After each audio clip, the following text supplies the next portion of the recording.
ராணிப்பேட்டை அருகே கத்தரிக்காய் செடிகளில் வைரஸ் தாக்குதலை கட்டுப்படுத்த முடியாமல் திணறும் விவசாயிகள் செய்வதறியாமல் தவித்து வருகின்றனர். வாலாஜப்பேட்டை அடுத்த முசிறி கிராமத்தைச் சேர்ந்த முனுசாமி என்ற விவசாயி 50 சென்ட் நிலத்தில் கத்தரிக்காய் செடிகளை பயிரிட்டுள்ளார். அதிக விளைச்சல் தரும் என்று நம்பி மரபு விதைகளை வாங்காமல் திருப்பத்தூரில் உள்ள ஒரு கடையில் இருந்து விதைகளை வாங்கி பயிரிட்டுள்ளார். இந்த செடிகள் பொதுவாக 3 மாதங்களில் விளைச்சலை கொடுப்பது வழக்கம். ஆனால் பயிரிட்டு 4 மாதங்களுக்கு மேலாகியும் தற்போது வரை விளைச்சல் எடுக்க முடியாமல் விவசாயி தவித்து வருகிறார்.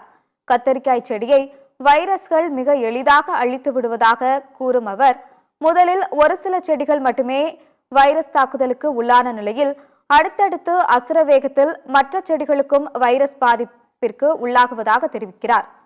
வைரஸ் தாக்குதலுக்கு உள்ளான செடிகளில் முதலில் இலைப்பகுதி லேசாக நிறம் மாறி சுருங்கி விடுகின்றன.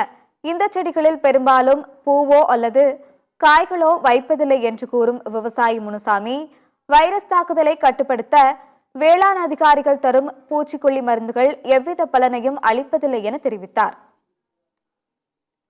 நான் 50 சென்டில் கத்திரி செடி போட்டேன். மொத்தமே வைரஸு, அது மொத்தம் வைரஸு செடியெல்லாம் வளருது. பாதி வைரஸ் பிடிங்க போட்டுட்டோம், அப்புறப்படுத்திட்டாச்சு. தோட்டக்கலை சொன்னாங்க அப்புறப்படுத்த சொல்லி, அந்த தோட்டக்கலை சொல்லியும் அப்புறப்படுத்திட்டோம். இருந்தாலும் அந்த பாதிப்பு அட்டாக் ஆகினே வருது. செடி வளர்ச்சியாகாண்டி பூவும் பூக்கல காய்கள் எல்லாம் உணருதுங்க. அது பாதிப்பு. அந்த வைரஸ் இது கண்ட்ரோல் பண்ணுறதுக்கு அரசாங்கம் என்ன மருந்து கண்டுபிடிச்சி கொஞ்சம் தெளிவுபடுத்தினா விவசாயிங்க கொஞ்சம் நல்லா இருக்கும்.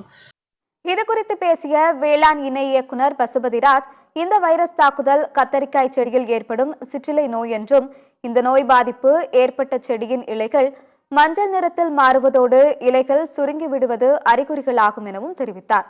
வைரஸ் தாக்குதல் ஏற்படுவதோடு தத்துப்பூச்சிகள் மூலமாக ஒரு செடியிலிருந்து மற்றொரு செடிக்கு பரவுவதாக கூறும் அவர், இதனை தடுக்க வேப்ப எண்ணெயுடன் சோப்பு கரைசலை சேர்த்து தெளித்தால் வைரஸ் தாக்குதலை கட்டுப்படுத்தலாம் என தெரிவித்தார்.